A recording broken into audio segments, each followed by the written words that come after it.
வணக்கம், நான் Guna Mathivanan, simply current அஃபேர்ஸ்னுடைய ஃபவுண்டர் டைரக்டர். இன்னைக்கு நம்மளுடைய கரண்ட் அஃபேர்ஸ் கிளஸ் சீரீஸில் ரொம்பவே இன்ட்ரெஸ்டிங்கான 2 இம்பார்ட்டன்ட் டாப்பிக்கை நம்ம பார்க்க போகிறோம். டாபிக்குள்ளே போகிறதுக்கு முன்னாடி நம்ம ப்ரிலிமினரி எக்ஸாமுக்கு எக்கனாமி, என்வாயன்மெண்ட், ஜியோகிரஃபி இதை ரிவைஸ் பண்ணுறதுல உங்களுக்கு ஒரு சப்போர்ட் தேவைப்பட்டுச்சுன்னா எங்களுடைய குயிக் ரிவிஷன் ப்ரோக்ராமை நீங்கள் கன்சிடர் பண்ணலாம். இங்கே இந்த 3 சப்ஜெக்டையுமே 15 hours ஈச், ஒவ்வொரு சப்ஜெக்ட்டுக்கும் 15 hours நம்ம ஒரு குயிக்காக ரிவைஸ் பண்ண போகிறோம். ஸோ இந்த ப்ரோக்ராம் பற்றின இன்ஃபர்மேஷன் நீங்கள் தெரிஞ்சுக்கணுன்னா நீங்கள் நம்மளுடைய வெப்சைட் www.simplycurrentaffairs.com ஒரு வெப்சைட்டுக்கு வந்தீங்கன்னா ஹோம் பேஜில் கோர்சஸ் செக்ஷன் இருக்கும். அங்கே இந்த கோர்சஸ் மட்டும் இல்லாமல் மற்ற கோர்சஸ் பற்றின இன்ஃபர்மேஷன் இருக்கும், நீங்கள் பார்த்து தெரிஞ்சுக்கலாம். Special economic zone.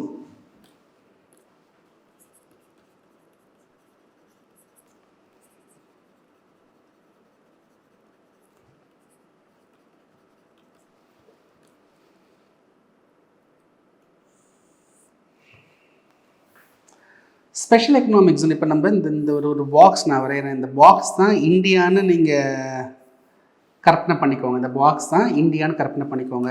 இந்த பாக்ஸ்க்குள்ளே ஒரு சின்ன பகுதி, இதை நான் ஸ்பெஷல் எக்கனாமிக் ஜோன் அப்படின்னு நான் கவர்மெண்ட் டிக்ளேர் பண்ணுறாங்கன்னு வச்சுக்கோங்களேன்.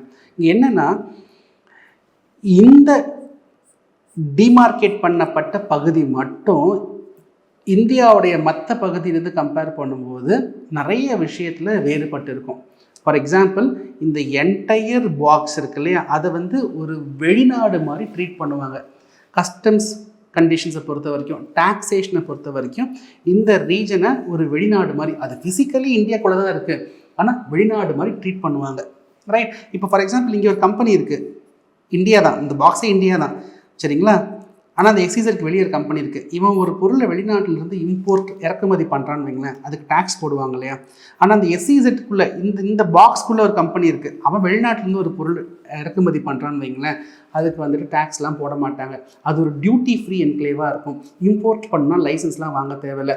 ரெகுலராக இப்போ இந்த கம்பெனிக்கு ரெகுலர் டேக்ஸ், கார்பரேட் டேக்ஸ்லாம் இருக்கு இல்லையா, அந்த ரெகுலர் டேக்ஸ்லாம் நார்மலாக இருக்கும். பட் இந்த உள்ளுக்குள்ளே இருக்கிற கம்பெனிஸ்க்கு பார்த்தீங்கன்னா அந்த டாக்ஸேஷன்லாம் கொஞ்சம் கம்மியாக நிறைய அட்வான்டேஜஸாக இருக்கும். சார், ஏன் சார் இந்த மாதிரி ஒரு ஸ்பெசிஃபிக் ரீஜனெல்லாம் க்ரியேட் பண்ணுறாங்க? ஏன் க்ரியேட் பண்ணுறாங்க? இந்தியாவில் பார்த்தீங்கன்னா இன்றைக்கி இருக்கிற நிலைமையை விட்டுருங்க. இந்த மாதிரி ஸ்பெஷல் எக்கனாமிக் ஜோன் கான்செப்ட்லாம் 2000க்கு அப்புறம் 2005 தான் சட்டம் கொண்டு வந்தாங்க. 2006 தான் ஸ்பெஷல் எக்கனாமிக் ஜோன்ஸ்க்கான ரூல்ஸ் கொண்டு வந்தாங்க. நீங்கள் இந்த 1950s அந்த 2000 வரைக்கும் பார்த்தீங்கன்னு வச்சுக்கோங்களேன், நம்ம ஊரில் நிறைய ரெகுலேட்டரி கண்ட்ரோல் இருந்துச்சு, நிறைய லைசன்சிங் கண்டிஷன்ஸ் இருந்துச்சு. வெளிநாட்டில் இருந்தோ உள்நாட்டில் இருந்தோ இங்கே பிஸ்னஸ் பண்ணலாம், இந்தியாவில் இன்வெஸ்ட் பண்ணலாம்னு நினச்சாலே பயப்படுவாங்க. ஐயோ, அங்கே நிறைய ரூல்ஸ், நிறைய ரெகுலேஷன், டேக்ஸ் அதிகமாக இருக்குது, ரீஸ் ஆஃப் டூயிங் பிஸ்னஸே இல்லை, இன்ஃப்ராஸ்ட்ரக்சர் இன்வெஸ்ட்மெண்ட்லாம் நம்ம ஏன் அங்கே தூக்கி போடணும் அப்படிங்கிற எண்ணம் இருந்துச்சு. இப்போ கவர்மெண்ட் என்ன பண்ணாங்கன்னா, இந்த மாதிரி ஒரு ஏரியாவை டிமார்க்கெட் பண்ணி கொடுத்துட்டு இதுக்குள்ளே நீங்கள் இன்வெஸ்ட் பண்ணுங்கள், நீங்கள் இதுக்குள்ளே நீங்கள் இன்வெஸ்ட் பண்ணிங்க அப்படின்னா உங்களுக்கு நாங்கள் டேக்ஸ் கன்செஷன் கொடுக்குறோம், உங்களுக்கு நீங்கள் இம்போர்ட் பண்ணுறீங்களா, அதுக்கு டேக்ஸே தேவை கிடையாது, உங்களுக்கு லைசன்ஸ் தேவை கிடையாது, நாங்கள் உங்களுக்கு ரொம்ப டிஸ்டர்ப் பண்ணிட்டு இருக்க மாட்டோம்னு நிறைய அட்வான்டேஜஸ் அனௌன்ஸ்மெண்ட் பண்ணாங்க. இப்போ நீங்களே ஒரு பிஸ்னஸ் ஆரம்பிக்கணும்னு வச்சுக்கோங்களேன். இப்போ இந்த பகுதி புதுசாக ஒரு எஸ்இசெட்னு டிக்ளேர் பண்ணிட்டாங்க அப்படின்னா நீங்கள் வெளியே ஆரம்பிக்கிறதுக்கு பதிலாக இதுக்குள்ளே ஆரம்பிக்கிறது விருப்பப்படுவீங்க. ஏன்னா உங்களுக்கு நிறைய அட்வான்டேஜ் கிடைக்க போகுது. இதுதான் எஸ்இசெட்னு சாராம்சம். சரி, ஏன் இதை கொண்டு வந்தாங்கன்னா நிறைய முதலீடுகளை ஈர்க்கணும். டொமஸ்டிக் இன்வெஸ்ட்மெண்ட்ஸ் மட்டும் இல்லாமல் வெளிநாட்டிலேருந்து முதலீடுகளை ஈர்க்கணும். நிறைய பேர் இங்கே செட்டப் பண்ணுங்கிறது தான்.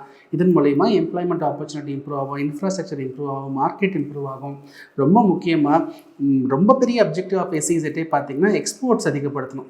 இந்த இடத்துல எக்ஸ்போர்ட்ஸ் அதிகப்படுத்தணும். அதன் மூலயமா நமக்கு ஒரு நல்ல ஒரு பாசிட்டிவ் ஃபாரெக்ஸை நம்ம க்ரியேட் பண்ணணும். இதுதான் முக்கியமான அப்ஜெக்டிவ் இந்த ஸ்பெஷல் எக்கனாமிக் ஜோனுக்கு. இந்த ஜோன்லேயே பார்த்தீங்கன்னா, இந்த ஸ்பெஷல் எக்கனாமிக் ஜோன்லேயே ஒரு 2 பகுதி இருக்கும். அதாவது ஒரு ப்ராசஸிங் ஜோனுன்னு இருக்கும், நான் ப்ராசஸிங் ஜோன் இருக்கும். ப்ராசஸிங் ஜோனில் பார்த்தீங்கன்னா ஆக்சுவல் பிஸ்னஸ் இண்டஸ்ட்ரீஸ் இருக்கும். நான் ப்ராசஸிங் ஜோனில் குவார்ட்டர்ஸு, சின்ன சின்ன ஸ்கூல்ஸாக உள்ளே குட்டி ஸ்கூல்ஸு, ஹாஸ்பிட்டல்ஸ்லாம் கூட வச்சுருப்பாங்க. அதெல்லாம் நான் ப்ராசஸிங் ஜோன்ஸ்னு சொல்லுவாங்க. இந்த ஸ்பெஷல் எக்கனாமிக் ஜோனை யாருன்னா ஆரம்பிக்கலாம். Central government, state government, public sector, ஏன் ப்ரைவேட் பிளேயர்ஸ் கூட ஆரம்பிக்கலாம். இதை ஆரம்பிக்கணும் அப்படின்னா சென்ட்ரல் லெவலில் ஒரு போர்ட் ஆஃப் அப்ரூவல்னு இருக்கும். அங்கே ஒரு 19 மினிஸ்ட்ரீஸ்லேருந்து ரெப்ரசன்டேட்டிவ்ஸ் இருப்பாங்க. அந்த 19 பேர் கொண்ட ஒரு குழு கிட்டே நம்ம சப்மிட் பண்ணணும். இப்போ குணா ஒரு எஸ்இசெட் ஆரம்பிக்கணும்னு விருப்பப்படுறாருன்னா குணா ஸ்டேட் கவர்மெண்ட் வழியாகவும் ரெக்வஸ்ட் கொடுக்கலாம், இல்லை நேரடியாகவும் ரெக்வஸ்ட் கொடுக்கலாம்.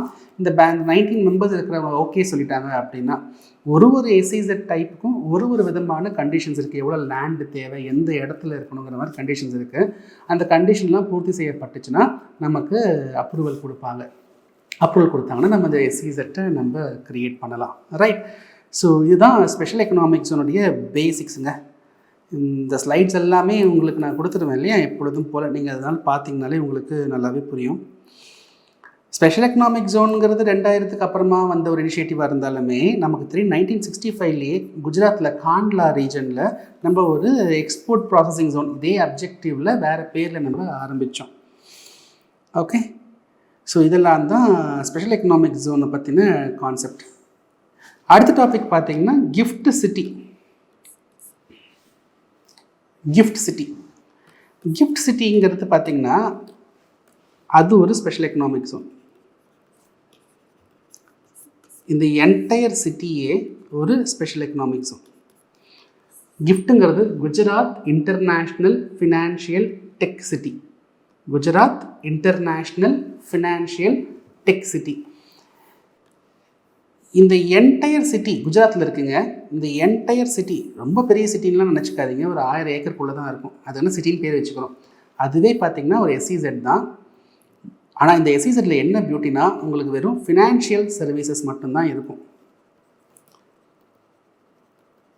அதாவது இதுக்குள்ளே bank, stock markets, insurance company, mutual fund கம்பெனிஸ்ன்ட்டுன்னு வெறும் financial institutions, IT company, manufacturing, ஃபேக்ட்ரிலாம் இருக்காது. முழுக்க ஃபினான்ஷியல் சர்வீசஸ் மட்டும்தான் இருக்கும்.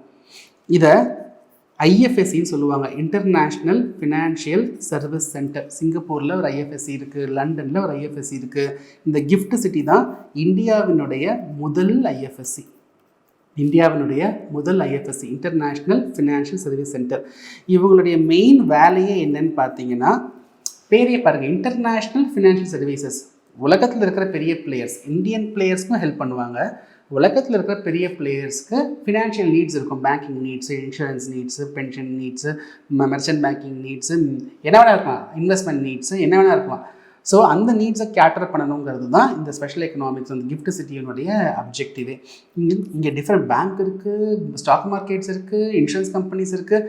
ஆனால் இவ்வளோ இன்ஸ்டியூஷன்ஸ் இருந்தாலுமே இந்த கிஃப்ட் சிட்டிக்குள்ளே இருக்கிற எல்லா ஃபினான்ஷியல் இன்ஸ்டிடியூஷன்ஸ்க்கும் ஒரே ஒரு ரெகுலேட்டர் தான். அந்த ரெகுலேட்டர் பேர் international financial service centre authority. மற்ற இடத்துல பார்த்தீங்கன்னா பேங்க்கெல்லாம் ஆர்பிஐ ரெகுலேட் பண்ணோம், ஸ்டாக் மார்க்கெட்டை செபி ரெகுலேட் பண்ணோம். ஆனால் இங்கே ஒட்டுமொத்தமாக இருக்கிற எல்லா இன்ஸ்டிடியூஷன்ஸுமே பார்த்தீங்கன்னா ஐஎஃப்எஸ்சிஏ அப்படிங்கிற ஒரு ரெகுலேட்டர் தான் ரெகுலேட் பண்ணுவாங்க. இது ஒரு எஸ்இசட். கிஃப்ட் சிட்டி புரியணும்னா நமக்கு எஸ்இசட் புரியணும். எஸ்இசட்டை நான் நடத்திட்டேன், அதுக்காக தான் பழைய இதுக்கு முந்தின டாப்பிக்கில். ரைட். அதனால தான் கிஃப்ட் சிட்டி இங்கே ப்ளேஸ் பண்ணியிருக்கேன்.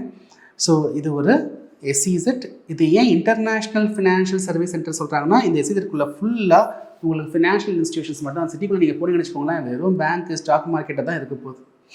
ரைட். இதுதான் கிஃப்ட் சிட்டி. பாருங்க, காந்தி நகருக்கும் அகமதாபாத்துக்கும் நடுவில் தான் இந்த சிட்டி இருக்குது. சான்ஸ் இருந்தால் யூடியூப்பில் போய் பாருங்கள். இது ஒரு ஸ்மார்ட் சிட்டி, நல்ல ஒரு பிளான்டு சிட்டி. உங்களுக்கு நல்லாயிருக்கும் பார்க்குறதுக்கு. இந்தியாவுக்குள்ளே ஒரு துபாய் மாதிரி ஒரு ஏரியான்னு வச்சுக்கோங்களேன். ரைட். நம்ம நடத்தின டாபிக் உங்களுக்கு நல்லா புரிஞ்சிருக்குன்னு நம்புகிறேன். என்ன ஃபீட்பேக்னாலும் கமெண்ட் செக்ஷனில் கொடுங்க. உங்கள் ஃபீட்பேக் தான் எனக்கும் என் டீமுக்கும் ஒரு நல்ல மோட்டிவேஷனாக இருக்கும். ரைட். உங்களை அடுத்த வீடியோவில் சந்திக்கிறேன். அது வரைக்கும் பை ஃப்ரம் குணா மரிவாணன்.